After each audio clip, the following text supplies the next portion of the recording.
Сәлем, тез дайындалатын хычины дайындаймыз. Ол үшін піскен картопты езу керек.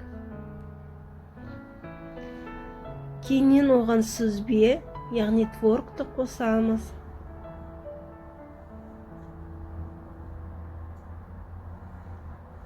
Жұмыртқа қосамыз.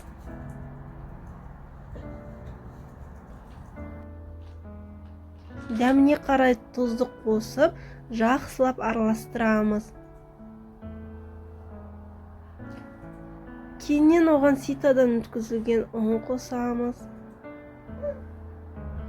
Жақсылап араластырып, қамыр қылып илейміз. Қамырымызды 5 минутқа демалдырамыз. Бірдей бөліктерге бөлеміз.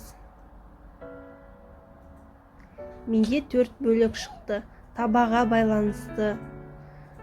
Енді оны домалақ қылып жаямыз. Жабыспау үшін арасында ұн сеуіп тұрсаңыздар болады.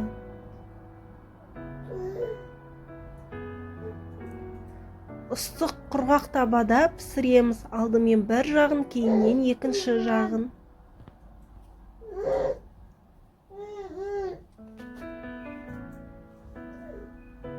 Барлығын осылай пісіріп алып тұрамыз.